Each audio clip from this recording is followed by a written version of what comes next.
ఓం వరుణదేవాయ నమః పాశహస్తాయ నమః. ఓం వరుణదేవాయ నమః పాశహస్తాయ నమః. ఓం వరుణదేవాయ నమః పాశహస్తాయ నమః.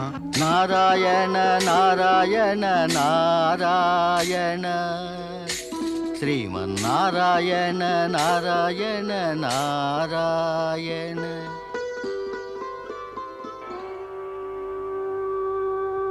నారాయణ నారాయణ. ప్రభు, తమరిది ఇదేమి లీల ప్రభు? ఏం అవసరం వచ్చిందని ఇలాంటి లీలలు చూపుతున్నారు ప్రభు? ప్రభు, ఎంతో కాలంగా భూమిపై వర్షం లేదు. ఎక్కడ చూసినా నీటి జాడ కానరావడం లేదు. మనుష్యులు, ప్రాణులు, పశుపక్షాదులు జలాభావం వల్ల మృత్యుముఖంలో పడి బలి అయిపోతున్నారే. ఓ ప్రభు, దయచూపు ప్రభు, దయచూపు. ఇక చాలించు నీ వినాశకర లీలలను ప్రభు, దయచూపు. నారాయణ నారాయణ. పాశహస్తాయ నమః. ఓం వరుణదేవాయ నమః పాశహస్తాయ నమః. ఓం వరుణదేవాయ నమః పాశహస్తాయ నమః. ఋషి గౌతముడు వరుణదేవాయ నమః ధర్మపరాయణురాలైన ఆయన భార్య అహల్య నమః. ఓం వరుణదేవాయ నమః నారాయణ నారాయణ వరుణదేవుణ్ణి ఆవాహన చేస్తున్నారు. ధన్యమైంది ఈ భూమి, ధన్యమైంది.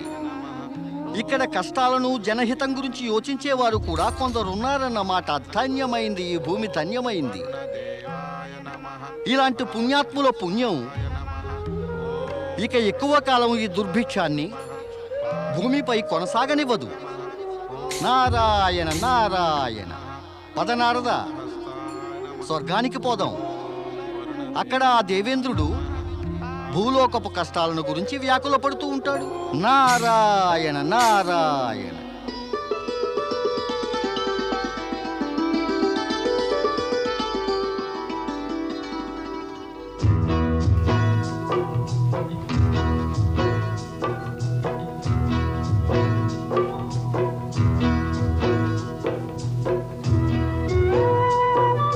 నారాయణ నారాయణ.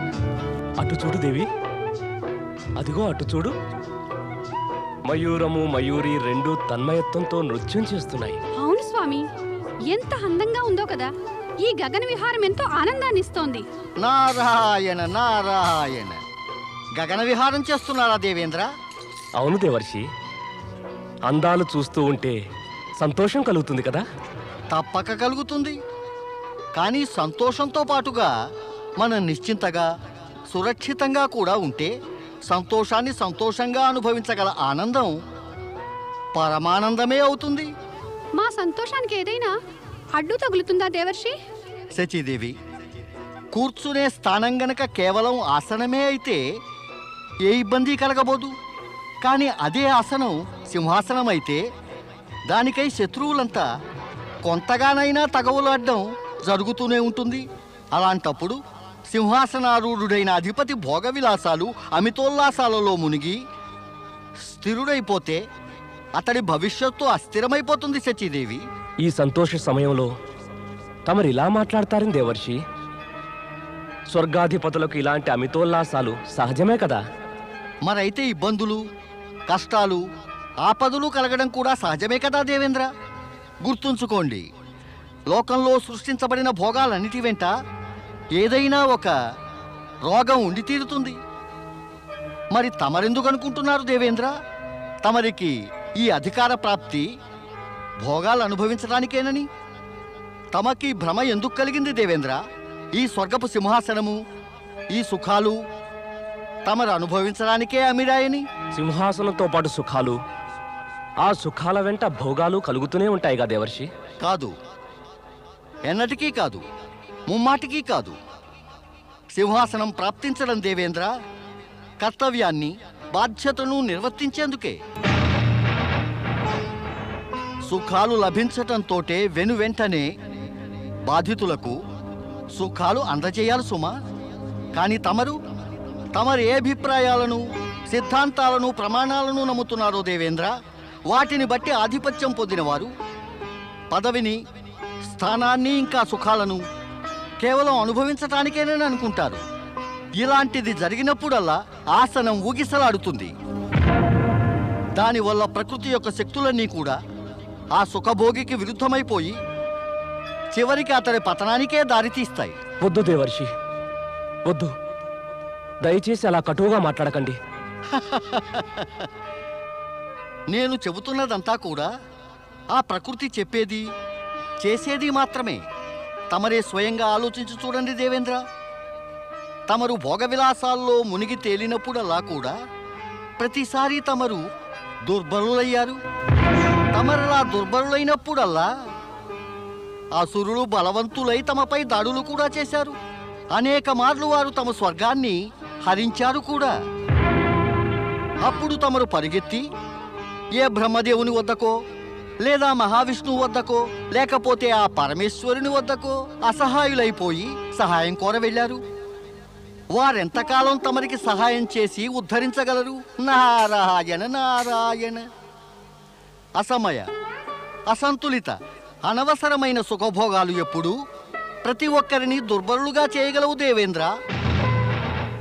తమను, తమ వారిని కాపాడాలంటే బలాన్ని సాధించాలి. మరి బలాన్ని పొందవలనంటే భోగ విలాసాలను మానుకోవలసిందే దేవేంద్ర. దేవర్షి, తమరిదంతా చెప్పారు కానీ నేనేం చెయ్యాలనేది మాత్రం చెప్పనే లేదు. నారాయణ నారాయణ. ఇప్పుడు ఇది కూడా నేనే చెప్పాలా?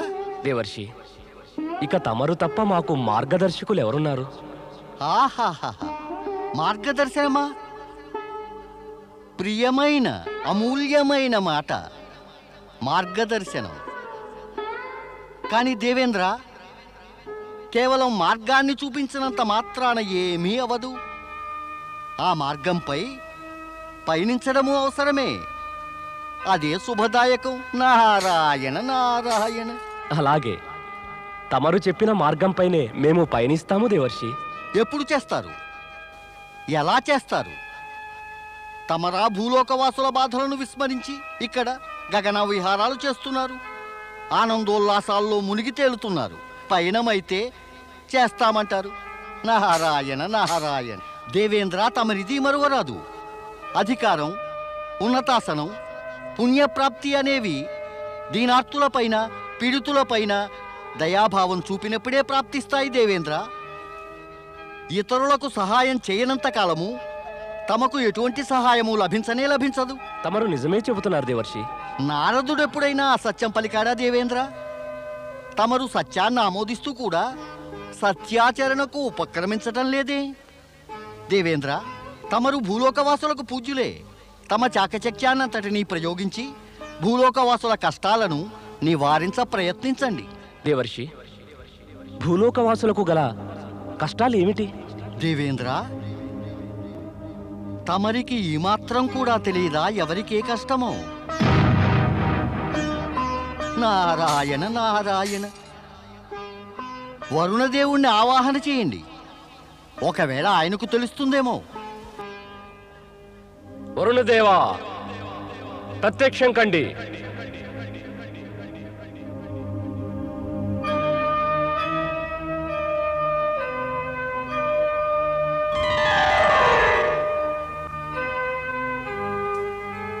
నాతో అవసరమే వచ్చింది దేవేంద్ర. వరుణదేవ, తమకు భూలోకవాసుల కష్టాల గురించి ఏమైనా తెలుసునా?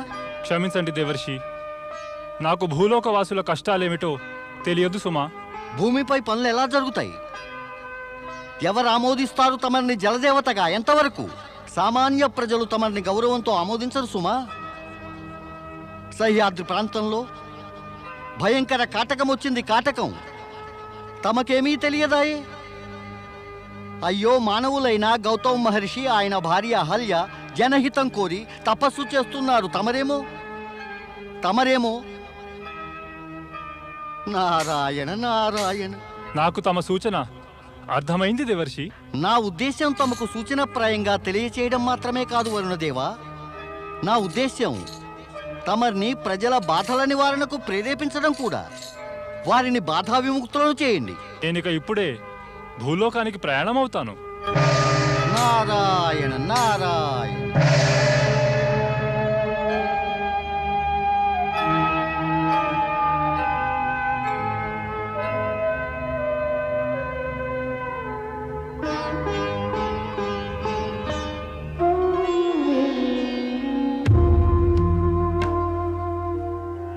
ఓం వరుణదేవాయ నమః పాశహస్తాయ నమః.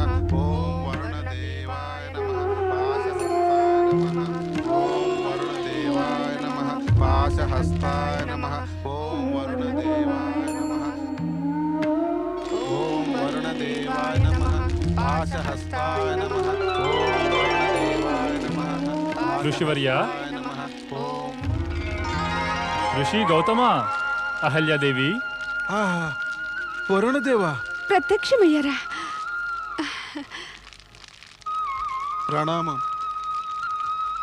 తమ దర్శనం పొందటంతో ధన్యులమయ్యాం వరుణదేవా. నేను తమ కోరికలు తీర్చడానికే ప్రత్యక్షమయ్యాను.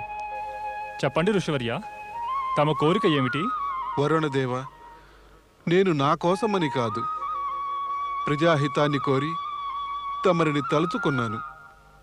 గత 12 సంవత్సరాలుగా వర్షాలు కురవక నీటి వనరులన్నీ ఎండిపోయాయి. అన్న జలాల అభావంతో ఆబాల గోపాలం, పశుపక్షాదులు అకాల మృత్యువాత పడుతున్నారు. తమరికి సవినయ ప్రార్థన వరుణదేవా. తమరు దేవేంద్రుని వర్షాలు కురిపించమనండి. అప్పుడు అఖండ జల వనరులు ప్రాప్తిస్తాయి. తథాస్తు. నాతో పాటు రండి.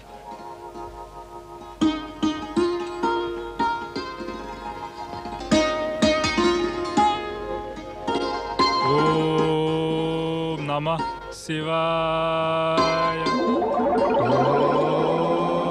నమః శివాయ.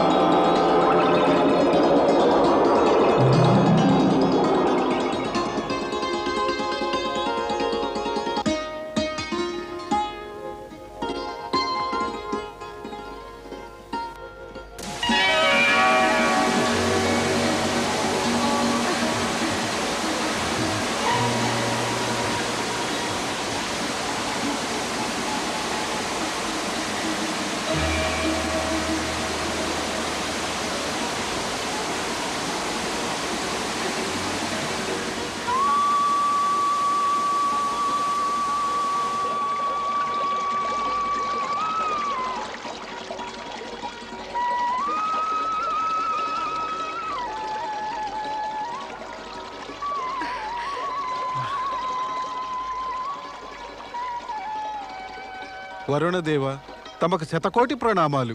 అఖండ జలవనరులను సృష్టించి తమరు ప్రాణులన్నిటినీ రక్షించారు. మేము ఎల్లకాలము తమకు రుణపడి ఉంటాము. తమరి ఈ కృపా దయాదృష్టి వల్ల మానవ జాతి సదా తమ పేరును స్మరిస్తుంది. ఋషివర్య, నా అంతటా నేను ఇక్కడికి రాలేదు. తమరి సద్భావన, లోకహిత భావన, తమ సదాశయాలు నన్నిక్కడికి తీసుకొచ్చాయి.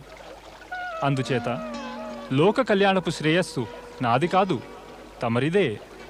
ఈ సత్యం ఆధారంగానే బ్రహ్మగిరి పైని ఈ కుండం గౌతమ కుండం అనే పేరుతో ప్రసిద్ధమవుతుంది. ఇది భవిష్యత్తులో అనేకానేక అద్భుతాలను కూడా సృష్టించగలదు.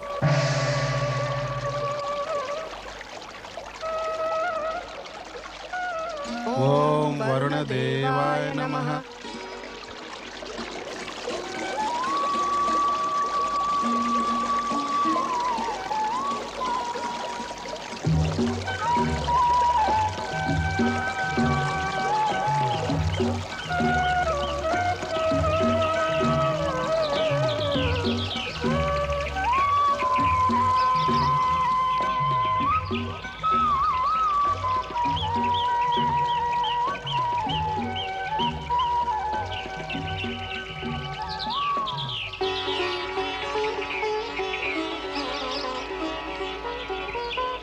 వరుణదేవుడు మన పిలుపు విన్నారు. భూమి పచ్చగా మెరుస్తోంది. అవును ఋషివర్య, తమ జపతపాదులు ఫలించాయన్నమాట. మనిద్దరి జపాలు అను.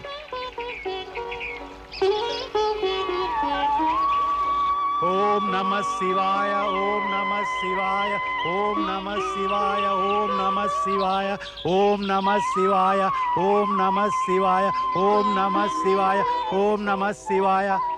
గౌతమ మహర్షి అహల్యల తపస్సు ఫలించింది. జలకొండం వెలిసిందిగా, ఇక జలాభావం ఉండబోదు. ఆయన సుగుణాలను పొగుడుతున్నారెందుకు స్వామి? జపతపాదులు మనం చేసినా జలాల ప్రాప్తి కలిగేదే. కాదు కాదు, గౌతమ మహర్షి మహా తపస్వి. ఆయన చేసిన తపస్సుకు ఫలితంగానే ఈ క్షేత్రంలో జలం లభిస్తోంది. గౌతమ మహర్షి మహిమను పొగుడుతూ కూర్చుంటే ఉన్న చోటనే ఉండిపోతారు సుమా. ఓం నమః నాకు శివాయ, చెప్పడానికే ఓం సిగ్గు నమః శివాయ. కలుగుతోంది. తమరి తపస్సు, యజ్ఞ సాధన కూడా ప్రభావరహితాలే. వాటిలో ప్రభావం ఉండి ఉంటే జలకుండం శ్రేయస్సు తమకే కలిగేది, గౌతమ మహర్షికి కాదు. సరిగ్గా చెప్పావు. ఆ శ్రేయస్సంతా గౌతమునికి అహల్యకు ప్రాప్తించింది. ఇక వారిద్దరికి అహం పెరుగుతుంది. మనవింకా జలకుండపు జలం తాగడానికి సిగ్గుపడాలి. ఇవి నీ సంకీర్ణ భావాలే. నీ వంటున్నది కేవలం తప్పు. అదేం తప్పు కాదు.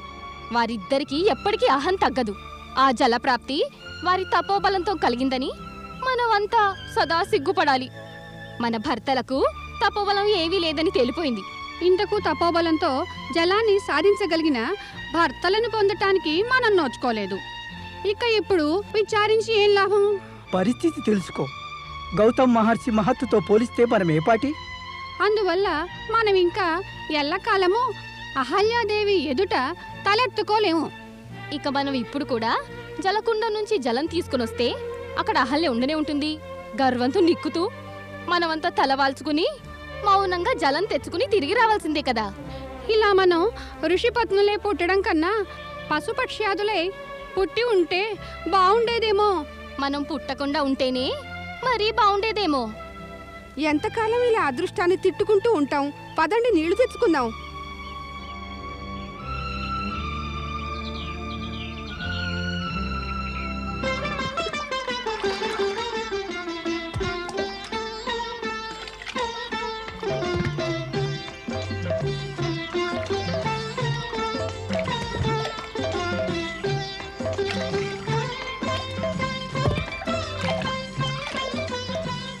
గౌతమ మహర్షి కృపా సాధనాల వల్ల ఒక కొత్త జీవితాన్ని పొందాం.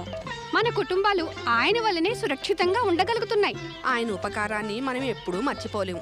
మన రాబోయే తరాలు కూడా ఆయన ఉపకారాన్ని మర్చిపోలేవు. గౌతమ మహర్షులకు, ఋషిపత్ని అహల్యకు.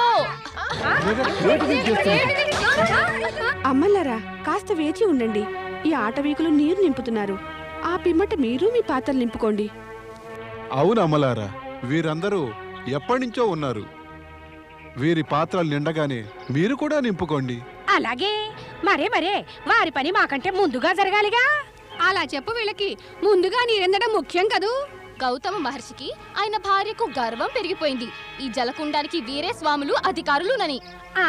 వీళ్ళ ఉద్దేశం ఈ జలకుండం తమ తపస్సు వలనే వెలిసిందని. లేదు లేదు, అలాంటి ఆలోచన మా మనసుకెప్పుడు తట్టనే లేదు. ఇతరుల మనస్సుల్లో లేని భావాలను అనవసరంగా ఊహించుకుంటూ మీ మనస్సును పాడు చేసుకోవడం వల్ల ఏం లాభం? వింటున్నావా? మన బుద్ధులన్నీ చెడ్డవేనట. అయ్యో, తన బుద్ధేమో చెడ్డది, తప్పంతా మనదినా? అయ్యో వదినా, పదవి వల్ల తల తిరిగిపోతుందిలే ఎవరికైనా. జలకుండానికి అధికారినయ్యిందిగా. అమలారా, అదేమీ కానే కాదు. కాకపోవటం ఏమిటి ఋషివర్య? తమరు కూడా తమ భార్య అహల్యకు వంత పాడుతున్నారు. వంత పాడటం అనే ప్రశ్న ఎక్కడుంది? ఎక్కడా? ఇక్కడ. భర్త భార్య పక్షమే మాట్లాడతాడు. మాకు అక్కర్లేదు మీ కొండల్లోని జలం. మనసులోని కుటిలత్వము, దోషాలు నీటిలో కలవక మారుతాయా? మాకిది చాలా అవమానం. ఈ అవమానానికి ప్రతీకారం తప్పక తీర్చుకుంటాము. ఇక పదండి, పోదాం. ఇక్కడ నుంచుని వీరి ముఖారవిందం చూడాలా? పదండి.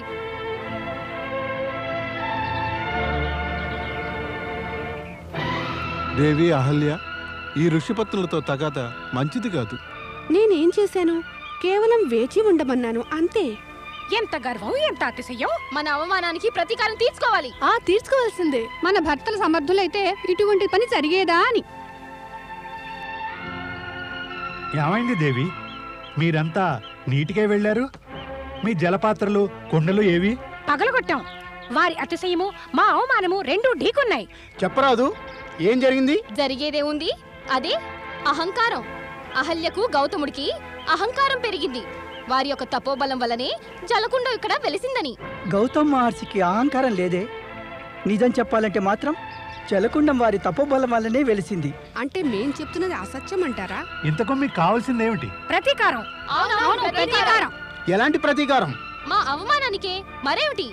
కానీ మనం గౌతమ్ మహర్షిపై ప్రతీకారం ఎలా తీర్చుకోగలం? మా కోరిక ఏమంటే మీరంతా ఒక పెద్ద యజ్ఞాన్ని ఏర్పాటు చెయ్యాలి అని. ఎలాంటి యజ్ఞం? ఆ యజ్ఞం వల్ల వారి ఇరువురి యొక్క తపోబలము సర్వసిద్ధులు నాశనం కావాలి. వారి గర్వం పూర్తిగా నశించాలి. వారు కఠోర యాతనలకు లోనైపోయి కష్టాలు పడాలి. వద్దు వద్దు, అది అనుచితమైన పని. అయితే వారు కావించిన ప్రవర్తన ఉచితమంటారా? మరి ఏదైనా ఉపాయం ఆలోచించవలసిందే. కాదు, కేవలం ప్రతీకారమే. మళ్ళీ ఆలోచించండి. అందుకు అవసరమేం లేదు. అందరికీ స్పష్టంగా చెప్తున్నాను. వారిపై ప్రతీకారం తీర్చుకోవడంలో మీరంతా మాకు తోడ్పడకపోతే మేమీ ఆశ్రమాన్ని వదిలేసి ఎక్కడికో వెళ్ళిపోతాం. ఇక చేసేదేం లేదు. మనమంతా ఇంకా యజ్ఞదేవతని ప్రసన్నుని చేసుకోవడానికి మహాయజ్ఞాష్టి యజ్ఞం చేయవలసిందే. ఇక మనకి మిగిలిందల్లా ఈ ఉపాయమే. ఓం యజ్ఞదేవాయ స్వాహా. ఓం యజ్ఞదేవాయ స్వాహా. ఓం యజ్ఞదేవాయ స్వాహా. ఓం మహేజ్వాయ స్వాహా. ఓం మహేజ్వాయ స్వాహా. ఓం మహేజ్వాయ స్వాహా. ఓం వరాయ యజ్ఞపురుషాయ స్వాహా. ఓం వరాయ యజ్ఞపురుషాయ స్వాహా.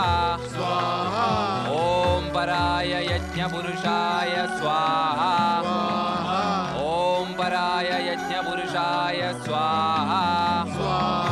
ఓం వరాయ యజ్ఞపురుషాయ స్వాహా. ఓం వరాయ యజ్ఞపురుషాయ స్వాహా. ఓం వరాయ తేజస్వే స్వాహా. ఓం వరాయ యజ్ఞవంశాయ స్వాహా.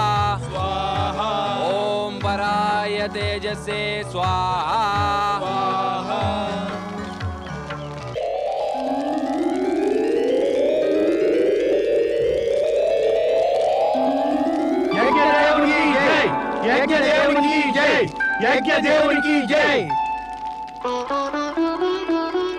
ఋషులారా, చెప్పండి, నన్ను మీరు ఏ ఉద్దేశపూర్తికై ఈ యజ్ఞం ద్వారా ఆవాహన చేశారు?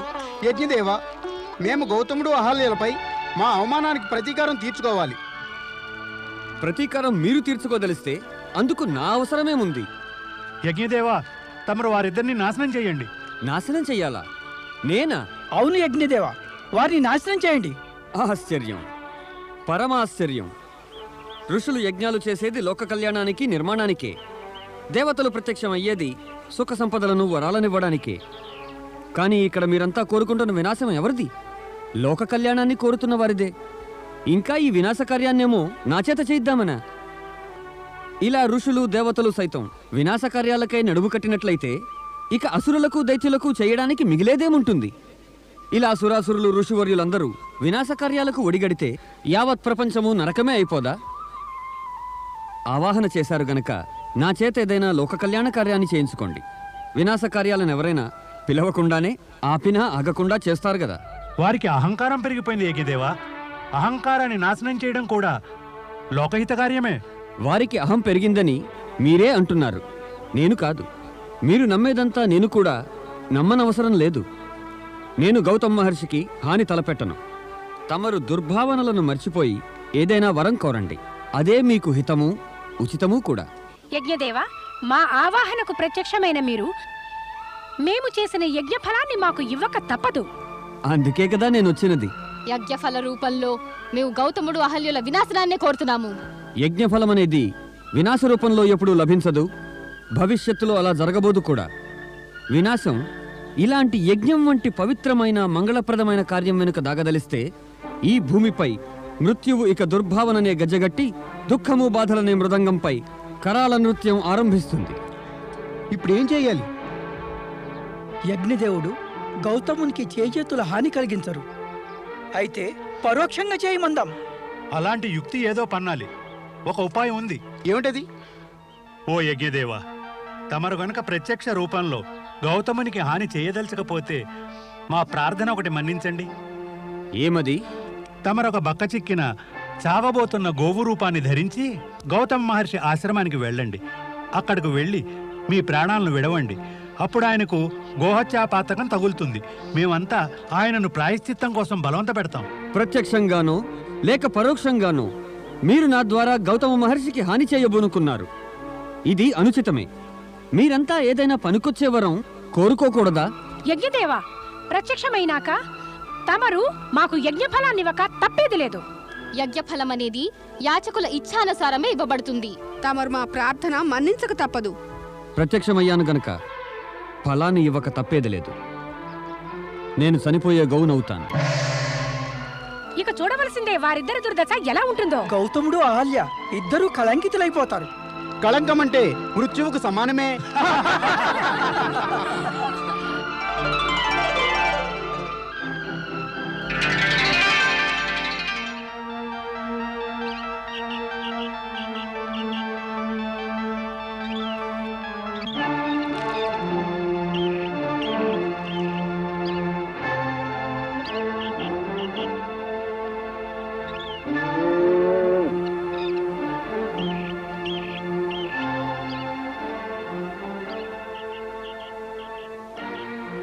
స్వామి, స్వామి, కాస్త బయటికి వచ్చి చూడండి.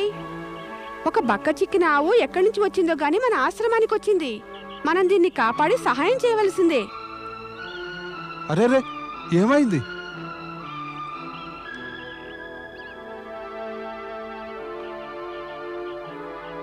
ఈ ఆవు మన ప్రాంతానికి కాదు, మరి ఎక్కడి నుంచి వచ్చింది? మరేదో ప్రాంతం నుంచి వచ్చింది. ఎందుకంటే మన ప్రాంతంలోని ఆవులన్నీ కూడా కరువు యొక్క ప్రభావం నుంచి బయటపడి హాయిగా తిరుగుతున్నాయి. కానీ ఈ గోవు మాత్రం రోగంతో బలహీనంగా ఉంది. అరేరే, ఇది పడుకుందే. అయ్యో స్వామి, దీని ప్రాణం పోయినట్టుంది. అయ్యో, ఎంత అనర్థం జరిగింది. ఇప్పుడు ఏం చెయ్యాలి? గోమాత, నేనేం అపరాధం చేశానని వచ్చి నా ప్రాంగణంలో ప్రాణాలు వదిలేవు? అయ్యయ్యో, ఆవు చచ్చిపోయింది. ఆవు చచ్చిపోయిందా లేక దాని ప్రాణాలు తీశారా? ప్రాణాలు తీశారా? ఎవరు? ఇంకెవరున్నారు ఇక్కడ? దీని ప్రాణాలు ఎవరు తీస్తారు? ఏమిటి మీరు అంటున్నది? ఏదైనా అనే ముందు ఆలోచించి మరీ అనండి. మా ఆశ్రమంలో ఒక ఋషి చేత గోవధ జరగగలదా? జరిగింది, జరిగిపోయింది. అంటే జరిగింది అన్నమాటే. ఇప్పుడు ఎలా జరిగింది నా ప్రశ్నే లేదు. కాదు కాదు, ఇది నిజం కానే కాదు. ఈ ఆవిక్కడ ఈ ఆశ్రమంలో చచ్చిపోయిందనేది అబద్ధమా? ఇది కూడా నిజమే కదా. ఈ ఆవు మీ ఆశ్రమంలో మీరిద్దరూ చూస్తుండగానే చచ్చిపోయింది. మీ ఇద్దరు కూడా కలిసి గోహత్య చేశారు. మీ ఇద్దరు కూడా గోహంతకులు. గోహత్య చేసిన పాపుల్లారా, మీది ఒక బ్రతికేనా? నేటిదాకా ఏ ఋషి కూడా గోహత్యాపరాధం చేయలేదు. మేమీ అపరాధం చేయలేదు. అపరాధులు ఒప్పుకుంటారా? అపరాధం చేశారని? మేము అపరాధం చేస్తే కదా. మీరిక్కడి నుంచి వెళ్ళిపోండి. బ్రహ్మగిరి క్షేత్రం వదిలిపోండి. మీరిక్కడి నుంచి వెళ్ళవలసిందే. కానీ ఎందుకు వెళ్ళాలి? ఎందుకంటే మీరు గోహంతకులు గనక. మీ వంటి గోహంతకుల ముఖం చూడడం కూడా పాపమే. మీరిక్కడ గనక ఉంటే నిత్యము మేము మీ ముఖాలు చూస్తూ ఉండాలి. మీ ముఖాలు చూస్తే మాకు కూడా పాపం చుట్టుకుంటుంది. వెంటనే వదిలిపెట్టండి ఆశ్రమాన్ని. మీరిక్కడ ఉన్నంత కాలము ఆ అగ్నిదేవుడు, పితృదేవతలు మేవిచ్చే ఏ హవనాన్ని స్వీకరించరు.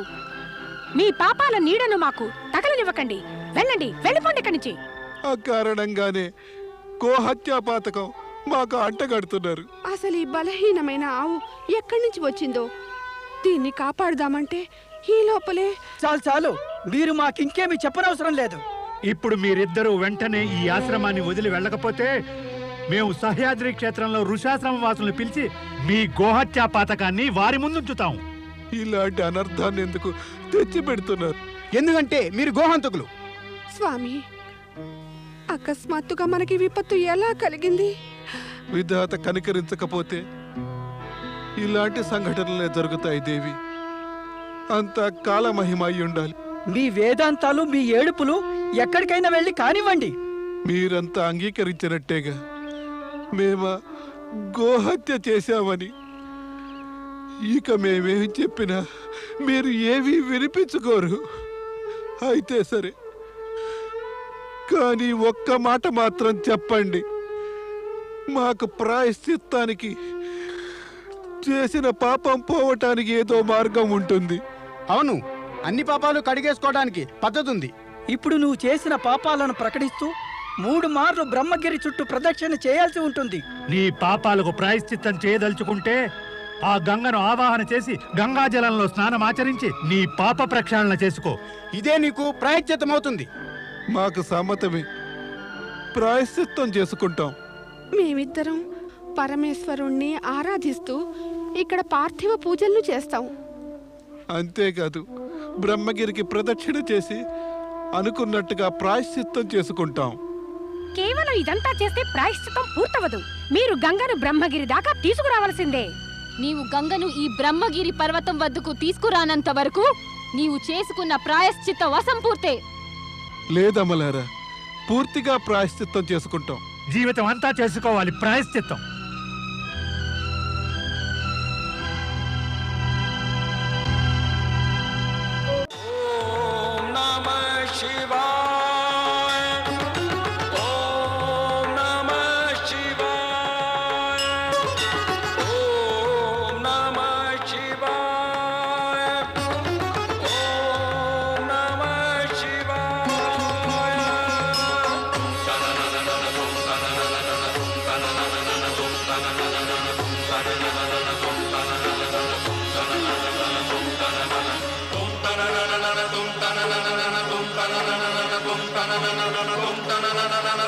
tum